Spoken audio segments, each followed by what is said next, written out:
Okay. Let's try and unpack this central contradiction, right? That seems to define so much of modern life. Yeah. We're absolutely existing in the most visually saturated, hypersexualized era, Well, 20th probably, century in stuff. human history. Definitely images everywhere. Everywhere. Desire, or at least the image of desire, it's constantly available. It's on every screen we look at.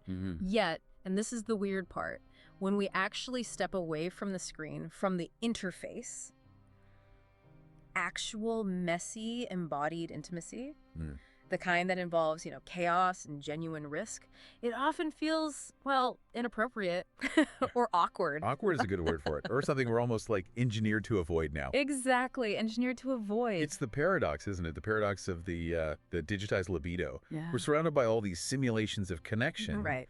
But we seem to be really struggling with the reality of connection itself. And if we look at this through, let's say, a classic psychoanalytic lens, what we're seeing is this huge psychological realignment, a massive one. Oh, so Well, we've essentially kind of outsourced our erotic impulses outsourced, like to to give digital all stressors, to platforms, to interfaces, Right. things that promise us, control, safety, and maybe most importantly, interaction without real consequences. Consequence-free. That's key, isn't it? It's huge. And that outsourcing, yeah, that feels right. So today, we're really diving into that uncanny valley, where the like is maybe the new caress, and the DM, the direct message, is this heavily edited, super ego-approved version of what might be underneath a really raw sexual longing. Precisely. We're examining this fundamental idea that the engine of human desire, what Freud called the libido, Yeah. it didn't just disappear. No. No, it just got a new job description, a totally different role, Okay, so that leads to the critical question, doesn't it? which is, If repression, like Freud argued, doesn't mean the energy just vanishes, but it transforms, right, it gets channeled elsewhere. then where exactly is our wild, primal Edeid hiding now? Now that we've trained ourselves to police every little feeling. That's what we need to uncover. Why, in this era of hyperconnection, does actual embodied wanting feel so uncomfortable, so uncontrollable? Okay, so our mission then, for you listening, is to try and give you the essential vocabulary, id, ego, superego, repression, displacement. The classic toolkit. Exactly, to help decode your own digital symptoms. We want to turn those moments, those uncomfortable ones, the late night scrolling, the obsessive checking, that fear of vulnerability. We all know them. We all know them. Turn them into genuine aha moments, real self-insight. So let's start by tracing the energy flow. Where did it go? Okay, so the foundational concept here, I think, has to be displacement. Displacement, right. The libido, this enormous biological engine of wanting, it's been rerouted. Okay. It didn't power down, it didn't disappear, Right. but rather it redirected its energy. It moved it away from what might be a threatening target, like a messy, unpredictable actual human. Yeah, those are scary. They are. And it moved towards one that feels safer, more manageable, and crucially, easily quantifiable. The interface. The interface, exactly. So it's like the IDID got fired from the really messy, demanding job of actual courtship. Which takes a lot of work. A lot of work and risk. Yeah. And it was immediately hired by what? Corporate America? Digital Inc.? Something like that, yeah. It's no longer demanding immediate, embodied satisfaction. Right. It's now lurking in content creation or personal branding, or maybe even customer service for the self. Optimizing our personal narrative for maximum engagement, that's its new KPI. That's its new KPI. Exactly. The energy is still primal, absolutely. But the object of that energy, the thing it's directed at, has been swapped out. Okay, walk me through that. Well, think about the agonizing process of seduction in the pre-digital age. The uncertainty. The huge risk of rejections, the prolonged waiting sometimes, the sheer expenditure of emotional labor involved. Yeah, it's exhausting. All of that intense energy, which is fundamentally libidinal, it's raw wanting, it's now displaced onto the thrill of the notification. The little ping? The red dot? That little ping. Yeah. That instant gratification when someone validates you digitally. The follow back. The heart emoji on a comment. The quick DM response. Yes. That immediate spike of, let's call it dopamine for simplicity. That's the displaced libido announcing its presence. It's saying, I'm here, I got what I wanted. And why does it prefer this new digital environment? Because it's safe, it's predictable, It's measurable. You know exactly what you got. And crucially reversible. Totally reversible. You can block, you can archive, you can delete the interaction. The threat is minimized. So the Libido finally has, like, excellent digital HR policies. Huh. You could say that. Ensuring no real emotional damage occurs, or at least minimizing the risk dramatically. Okay, so this displacement, where do we see it most clearly? Well, I think the most obvious arena is probably dating applications. Right. Tinder, Hinge, Bumble, all of them. When we talk about those apps, it becomes immediately clear that the activity itself is deeply displaced. It fundamentally doesn't feel like meeting another person, does it? Not in the way we used to think about it. No, it feels efficient, almost clinical. Exactly. It feels like highly efficient consumer behavior. Like shopping or gaming. Yes, shopping is a great analogy. Yeah. Or even like scrolling through Netflix, choosing what to watch. You're not sensing the pulse of another human being. No. You're rapidly assessing a curated aesthetic, a storyline someone's written, a set of bullet points designed for quick consumption. Yeah, the bio, the prompts, the carefully selected photos. And the essential elements of actual physical embodied attraction.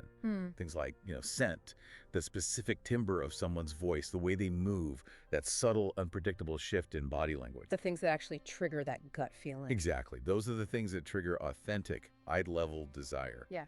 But in the app environment, they're rendered totally irrelevant at that crucial initial stage. We're just matching with profiles, data points. We're matching with data, not with bodies. And the platforms themselves, they're meticulously engineered to eliminate the uncertainty of that physical exposure. And think about the emphasis on safety features, too. Huge emphasis. Clear rules, mandatory bios, easy exit buttons, immediate block functions. All designed to give you control. Whereas real, messy intimacy, the kind that actually demands surrender and may be confronting uncertainty. It offers none of those neat digital safety nets. No escape hatch. No easy escape hatch. The app provides this fantasy of total control over the initial approach, which is precisely what the fearful ego really craves. Okay, so the structure promotes displacement. What about the communication itself? Well, this command for control, it inevitably filters down into the communication. Conversation stops being, or rarely becomes, an attempt at genuine shared vulnerability. What does it become instead? It becomes performative wit. The clever banter. The clever banter. A carefully edited exchange of pleasantries, maybe some emoji diplomacy. Right, keeping it light. Always keeping it light. It rarely escalates into truly risky territory, precisely because escalation means exposure. It means vulnerability. And vulnerability is scary. Terrifying for the ego. Desire, when it's uninhibited, is inherently messy. It's uncontrollable. By keeping it digital, keeping it light, keeping it witty, we ensure that libidinal energy stays contained, displaced, and it never quite manages to break through the surface into authentic, embodied interaction. Okay, so dating apps displace desire onto a kind of 2D profile, a shopping item. What about broader social media, Instagram, for instance? Well, if dating apps displace desire onto the profile, I'd argue that Instagram and the whole social media landscape displaces that same energy onto the collective audience, the crowd. The audience, explain that. What's really, I think, quite alarming here is how the aggregated anonymous gaze of strangers, hundreds, thousands of people you don't know, has somehow replaced the concentrated, specific gaze of a single desired lover. So instead of wanting one person to look at you with desire, You want everyone to look at you with, well, approval, validation, engagement. which manifests as the like. The like has become the universal currency of desire. It's the abstracted, standardized caress. It's quantifiable approval. Wow, the abstracted caress, that's chilling. It is a bit chilling, isn't it? Yeah. And the user in this environment gets redefined. How so? You're no longer just a person, maybe a sexual being, among other things. You become a content creator. Right. You're essentially monetizing your appeal, whether for actual money or just for attention, which is its own currency. And the body. The body isn't a site of spontaneous pleasure anymore. It's a brand. It has to be managed, curated, presented in the best possible light. And desire itself, the feeling. Desire itself gets tracked and quantified.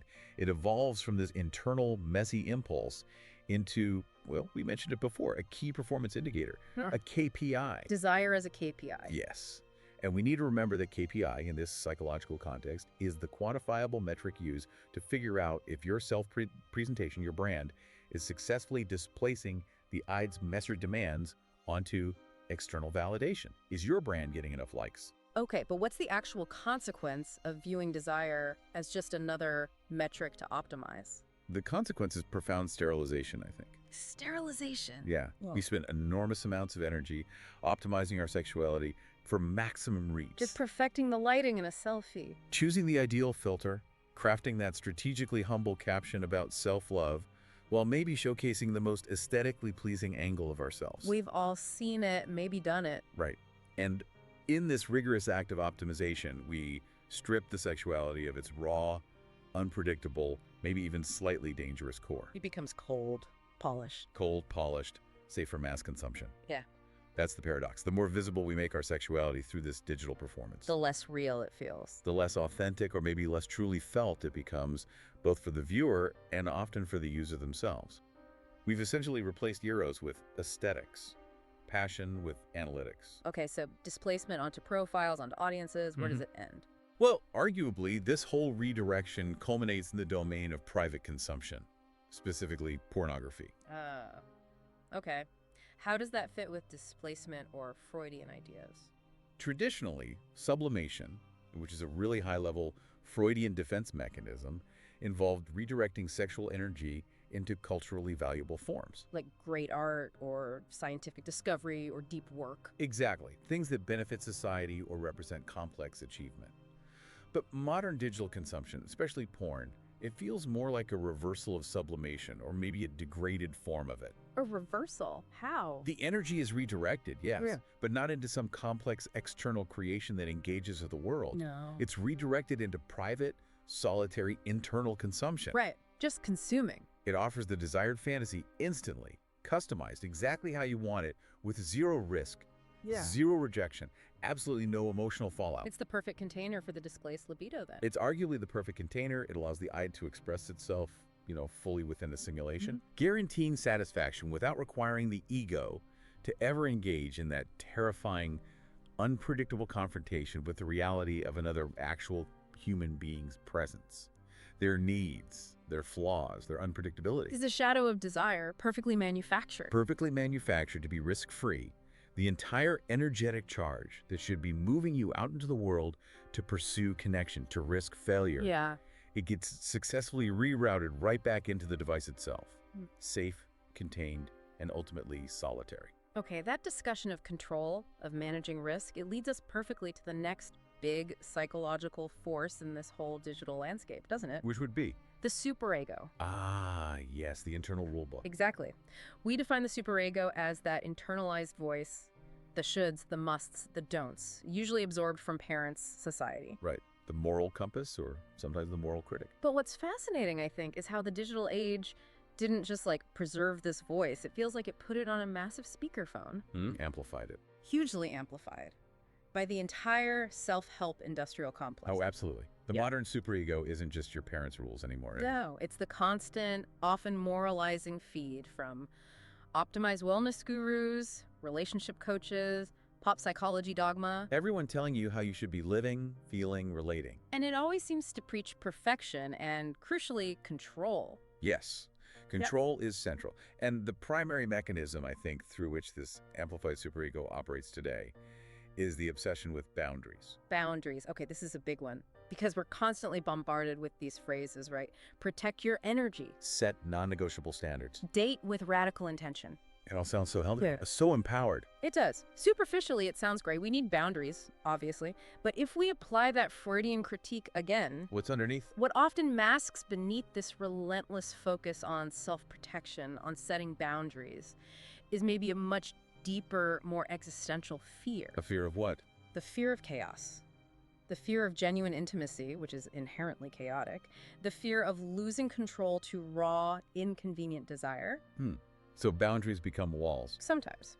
The superego's rules get translated into boundaries that are, let's face it, uniquely easy to enforce digitally. Easier than in real life. Way easier. Think about it. Blocking someone, ghosting, muting, carefully curating your feed or your circle to only include people who are, high vibe or aligned.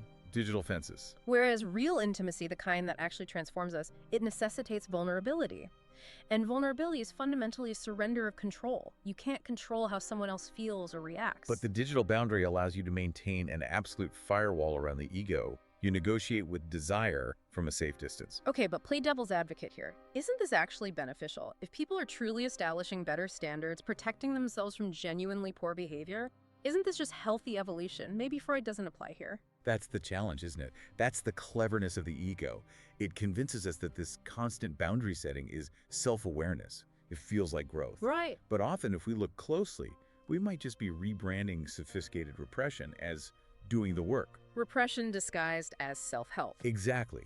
We use this very carefully constructed, often intellectualized language to sanitize the original, messier impulse. Give me an example. Okay, so instead of feeling, wow, I am intensely attracted to you and that scares the hell out of me because I might get hurt or lose myself. Which is a raw, vulnerable feeling. Very raw. Yeah. Instead, we use language that negotiates with that internalized superego, that voice of should. We say things like, you have very positive energy. Or, I sense an authentic alignment in this connection. Right. It sounds mature, aware, intentional, but it carefully avoids the frightening core of the feeling. I want you, and that's risky. One of the sources we looked at called this repression with glitter. Huh? I like that. Repression with glitter. It's dressing up the avoidance of vulnerability, the fear of the ad, in the sparkly language of enlightenment or therapy speak. Okay. And this leads us directly into what I think of as the healing journey trap. The healing journey trap. Explain. We are constantly encouraged, especially online, to do the work. Journaling, processing past trauma, setting rigorous standards for who we let into our lives. All sounds good. Necessary, even. Necessary, yes, to a point. Yeah. But the result, sometimes, isn't actually healed, integrated sexuality. It's exercised sexuality. Exercised. Like driven out. Driven out.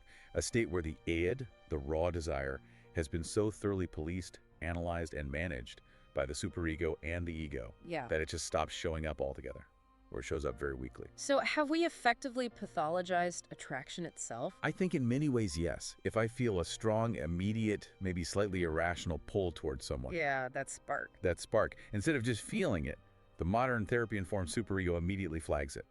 Warning, warning. Warning, what? This could be an unresolved attachment wound. Or this is probably trauma bonding. Or maybe this person clearly isn't energetically aligned with my healing journey. Wow. So the feeling itself becomes suspect. Immediately suspect. It's the ultimate defense mechanism. Intellectualization. Intellectualization. Yeah. Define that again in this context. It involves wrapping those messy, inconvenient emotional impulses, like desire, or even anger, or neediness, in clinical, rational-sounding language. Why? To create distance. Exactly. To create emotional distance from the feeling itself. Consider the difference between saying, honestly, I am terrified of getting close to you because I might lose myself or get rejected. Okay, that's direct. Vulnerable. It's an emotional confession. It demands vulnerability, and it invites a real response. Right. Now compare that to the modern digital translation, the boundary speak. I'm recognizing that I'm not energetically aligned with pursuing this dynamic right now, as I need to focus on honoring my self-sovereignty. Whoa. That's a massive difference. Huge difference. The first one is scary but real. The second one, it terminates the conversation cleanly. It uses unassailable jargon. Who can argue with self-sovereignty? Nobody. It sounds incredibly self-aware. It sounds self-aware, but it effectively shuts down the connection and avoids the underlying fear. The superego wins because it substitutes the messy fear of admitting vulnerability or need with this rational-sounding self-helpy framework. So we get caught up in the analysis. Completely. We become so preoccupied with articulating the reason for our feelings, tracing it back to the root cause, the attachment style, the family trauma, that we successfully avoid simply feeling the disruptive, immediate, maybe wonderful, maybe terrifying nature of the desire itself. We've become incredibly skilled at managing the external narrative about our desire, our brand, our standards, our boundaries. Yes. But in doing so, we've potentially created this internal pressure cooker, all that managed, repressed, intellectualized energy. It has to go somewhere eventually. It must inevitably erupt. And that pressure cooker of, repressed desire, hyper-controlled emotion, it absolutely has to leak. It finds cracks. Okay. And the digital environment, ironically, is the perfect canvas for our unconscious defense mechanisms to just paint themselves all over. How does that work? What's the most common leak? I'd say probably the most common one is projection. Projection. Okay, give me a scenario. A digital one. All right, think about a really universal digital experience. You match with someone on an app, maybe exchange a few messages, things seem okay, maybe even good, and then, poof, they vanish. Ghosted. Ghosted. We're just left on read indefinitely. Yep. Familiar territory. What's the instinctive response for many people? It's rarely, I wonder if I said something off-putting, or even just, ouch, that feels rejection. I feel sad. No, it's usually anger, frustration. Often outrage. Okay. But directed where? At the person. Sometimes, but often at the whole system. Exactly. We declare dating apps are fundamentally broken, or everyone on here is just a narcissist, or the classic, the algorithm is rigged. It only ever shows me emotionally unavailable people. Right. Blame the tech. Blame everyone else. This systemic blame. That's classic projection. How so? What's being projected? The user is taking their own internal conflict. Maybe the id is desperately wanting connection, but the ego is absolutely terrified of the potential pain or vulnerability of connection. Yeah, okay. And they're externalizing that fear. They're pinning it onto the interface or the entire population using the interface. So it becomes, it's not me, it's the app, or it's not my fear of intimacy, it's that they're all avoidant. Precisely. It's so much easier psychologically to declare the world is broken or other people are broken than to face your own avoidance, your own anxieties, your own contribution to the dynamic, perhaps your own fear of vulnerability. So in that ghosting scenario, the person getting ghosted might have completely unconsciously presented themselves as slightly unavailable, or replied too slowly, or sent mixed signals because they were scared. It's entirely possible. They might unconsciously invite the very rejection they consciously fear because the fear itself is driving their behavior. Wow. But when the rejection inevitably comes, projection allows them to immediately deflect the blame. See, the apps are terrible. Not, I might have unconsciously sabotaged that connection because my ego is deeply terrified of where it might lead. Isn't the ultimate psychic deflection then? It really is. It's far safer to declare it's the algorithm, not my anxiety, when you're facing the terrifying prospect of genuine connection and potential rejection. We find a strange comfort in externalizing our internal struggles. Okay, projection makes sense. Now, what about other raw emotions like aggression, jealousy? Those haven't gone away, surely. Not a chance. But we've established the modern superego, the self-aware healing journey superego, doesn't really allow for a direct scream or an angry confrontation online. That wouldn't fit the brand. No, that would be low vibrational or something. Too messy. So where does the anger go? Where does the jealousy hide? It doesn't disappear. It just gets aestheticized. Aestheticized, like made pretty. Made pretty, or at least made socially acceptable within the digital context. It operates in what we could call aesthetic drag. Aesthetic drag, okay. This is often the realm of another defense mechanism, reaction formation, Which is? where the person expresses the exact opposite of the unacceptable feeling they're actually experiencing. So if the id is screaming with rage or burning with jealousy. The ego, prompted by the superego, quickly posts picture conveying unparalleled tranquility, wisdom, and virtue. Living my best life, choosing peace. Ah. Okay, give us some really specific contemporary examples of this aesthetic aggression, things people actually do. Oh, there are so many. Think about the carefully crafted subtweet. Right. The vague but pointed post. The cryptic message that insists this isn't about anyone specific, lol, yet is absolutely laser-targetedly designed to be read and understood by one particular person who will know exactly what it means and feel the sting. Or maybe strategically liking a really old photograph, like from months or years ago. Yes, liking an old photo of your ex's new partner's rival, maybe? Hoping that little activity notification pops up on the right screen at the right time, causing a ripple. It's indirect warfare. Or the constant virtue signaling you mentioned. Absolutely. Yeah. Posting endlessly about personal growth, boundary setting, self-love, the importance of letting go of negative energy and toxic people. Yeah. All while internally being absolutely furious that a former partner seems happy or that someone else got the opportunity you wanted. The public post says, peace is my priority, complete with a leaf emoji. But the unconscious. The unconscious is screaming, I am simmering with resentment and jealousy, and I hope they see how evolved I am compared to them. So the unconscious doesn't do nice. The unconscious doesn't deal in polite, aestheticized language. It deals in raw truth. So the aggression, the jealousy, it has to manifest through these passive, deniable digital weapons. The passive-aggressive comment disguised as concern. The strategically timed, good for you. Yeah. under someone's major life update where the tone is just slightly off. The highly curated public display of radical detachment and happiness right after a breakup. Exactly. We weaponize emotional maturity.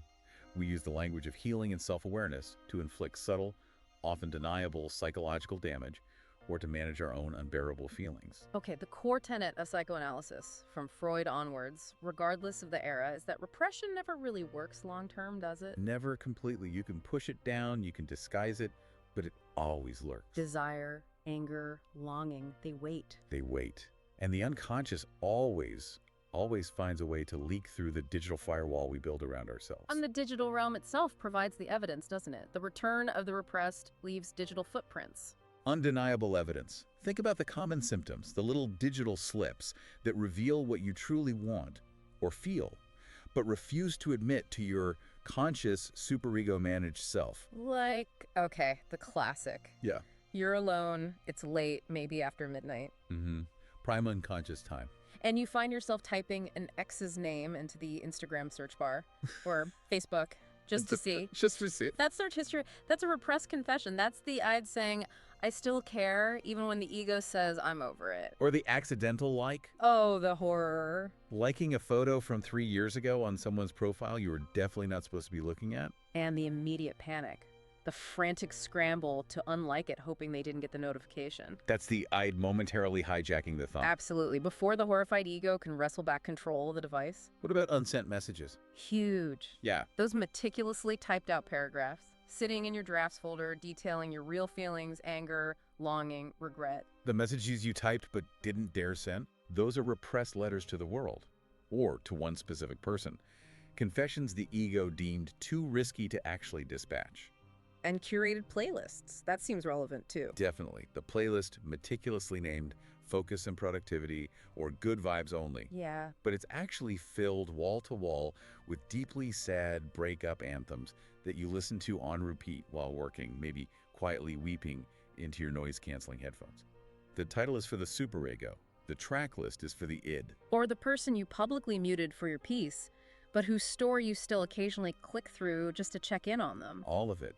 The unconscious simply doesn't care about your carefully curated personal brand of chaotic good or your enlightened healing journey narrative. It just erupts. It erupts in those typos, those accidental clicks, those Freudian slips of the digital tongue, those late-night searches. Digital tools didn't eliminate repression. They just gave it new, incredibly convenient hiding places. And new ways to leak out. And new ways to leak out. The repressed always finds a way back to the surface, even if it has to, I don't know, break through your Wi-Fi connection to deliver the message. The truth about what you really feel and want is always lurking, usually waiting for the moment your conscious ego is tired or distracted or asleep. Hashtag take outro. Okay, so when we pull all of this together, this whole deep dive, the displacement of raw desire onto metrics and likes, the amplification of the superego through self-help culture and boundary setting, the aggression and longing leaking out through aesthetic drag and accidental clicks. What's a kind of overall meaning here? What does it all add up to? Well, the conclusion, I think, is actually quite unsettling when you sit with it. Yes? That digital communication didn't kill sexuality or desire. In a strange way, it perfected it. Perfected it? How? That sounds counterintuitive. It perfected it by rendering it sterile, predictable, and above all, safe. It achieved this precisely by stripping away the consequence and the risk inherent in embodied interaction. So the perfection is actually sterilization. Exactly. The entire digital structure, from apps to social media, has subtly but relentlessly convinced us that hypercontrol is infinitely sexier, or at least vastly preferable to surrender. Surrender to the unknown, to another person. To the messy reality of another person. Yeah. Yes. And so, collectively, we seem to have decided to essentially demote the chaotic, risk-taking, sometimes inconvenient Fired again. Fired it again, and hired the disciplined, moralized, and control-obsessed superego as the CEO of our emotional and erotic lives. We prioritize certainty over spontaneity. We absolutely did, which ultimately means we prioritized the platform, the interface, the controllable simulation over the actual person. Okay. That's quite a heavy conclusion. It is. And that's where the personal insight, for anyone listening, really has to begin. Recognizing that what we often define today as self-awareness, you know, the ability to use all the right clinical terms to analyze our feelings, our attachment style, our triggers, is often in practice just incredibly sophisticated repression wearing a certificate of completion from Therapy 101. Wow. Repression with a certificate. And what we call boundaries, especially the ease with which we can digitally block, ghost, mute, curate, is maybe too frequently just fear. Fear dressed up in yoga pants and talking about protecting its peace. Fear of what, ultimately? Fear of vulnerability, fear of mess, fear of losing control. And we've successfully transferred our deepest erotic charge, that fundamental human need for validation, for connection, for response, onto the device itself. The phone? The smartphone has become the ultimate fantasy object. It guarantees a reply in the form of notifications. It guarantees instant gratification, likes, matches, content. And it never disappoints us or challenges us in the messy, unpredictable, sometimes painful ways that real humans inevitably do. It's always there, always responsive, perfectly controllable. So we've trained ourselves really masterfully, actually, over the last decade or so. We have. Not to listen to the eyed scream, or maybe even its whisper. We've turned the volume way down on raw, inconvenient, embodied desire, in favor of this high-resolution, low-risk digital approximation of connection. So maybe here's the final provocative thought for you, for anyone listening, to sort of carry forward from this dive. All right, let's have it. We've spent years now optimizing our feeds, curating our boundaries, intellectualizing our longing into neat little diagnostic boxes. What happens? What actually happens when you finally put the phone down, close the app, log off, and just sit for a moment and feel the terrifying, maybe beautiful, completely unoptimized weight of your own unfiltered desire again? Your own messy, inconvenient wanting. What happens then? What happens when you maybe realize that the intense connection you're obsessively seeking, refreshing, scrolling for in your feed is actually the very surrender you've been actively, maybe unconsciously avoiding in your own flesh, in real life? That's a challenging thought. It is. But maybe that's where the real work begins, not in optimizing your story or perfecting your digital brand. But where? But in accepting the beautiful, necessary chaos of your own unconscious, in daring to feel the things that don't fit the curated narrative. So the advice is, pay attention. Pay attention.